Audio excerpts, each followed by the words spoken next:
kata dari Al-Quran dan hadis. Sput tadi. Sifat, pikiran, ucapan, tindakan dari Nabi Muhammad. Lebih keras lagi dia, bukan lagi cuma aja dipotong lehernya. Itu fakta itu. Coba baca. Yang keras. Dan sekiranya kami menghendaki, niscaya kami tinggikan derajatnya dengan ayat-ayat itu, tetapi dia cenderung kepada dunia dan mengikuti keinginannya yang rendah. Maka perumpamaannya seperti anjing. Ulangi lagi, seperti apa? Maka perumpamaannya seperti anjing. Sekali lagi. Maka perumpamaannya seperti anjing. Quran yang ngomong tuh bos, bukan Egi.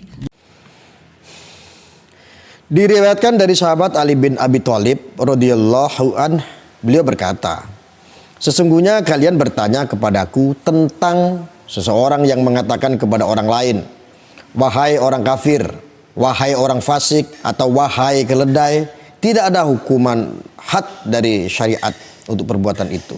Yang ada hanyalah hukuman tazhir dari penguasa. Maka janganlah diulangi mengucapkannya lagi. Terus dari Sa'id bin Al-Musyab rahimahumullah mengatakan, janganlah engkau berkata kepada temanmu, wahai keledai, wahai anjing, atau wahai babi. Karena kelak di hari kiamat engkau akan ditanya, apakah engkau melihat aku diciptakan sebagai anjing, keledai, atau babi.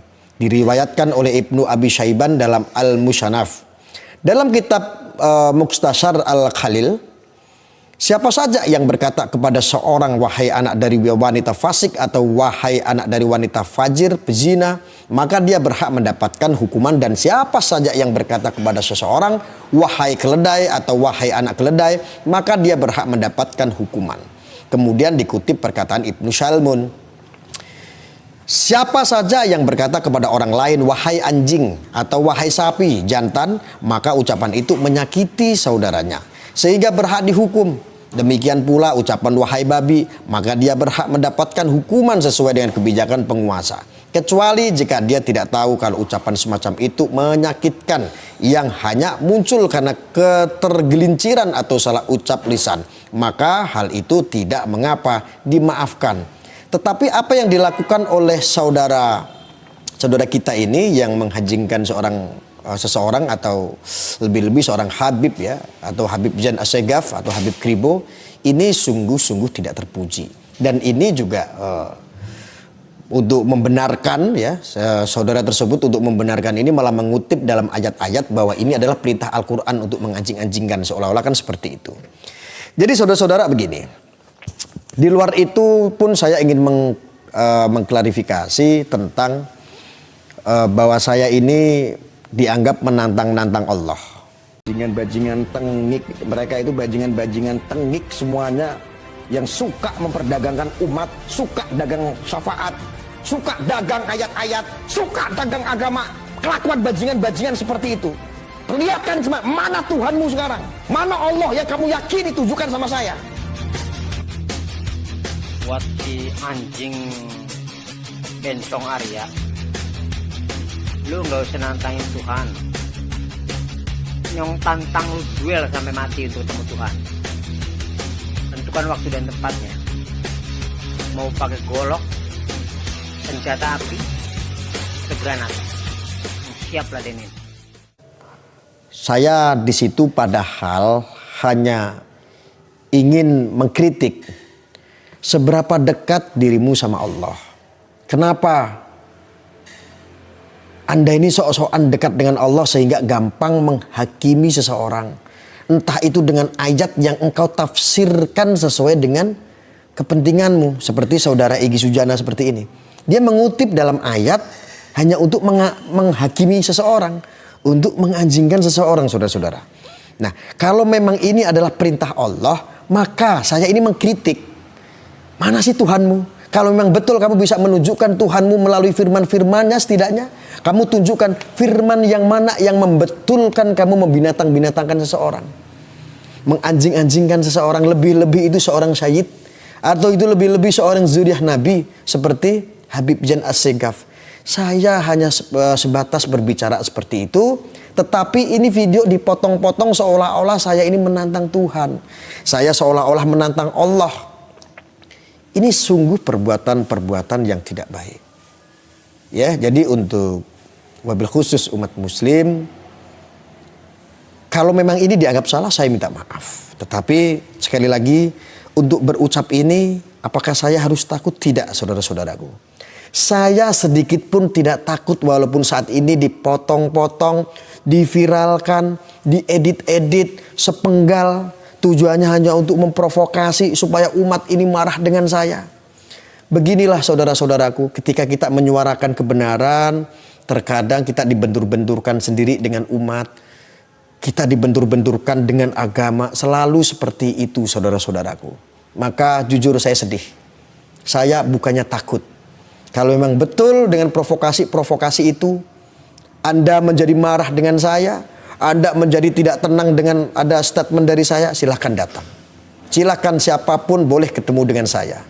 Saya pastikan ketika Anda rasis, saya pastikan akan rasis terhadap Anda. Kenapa?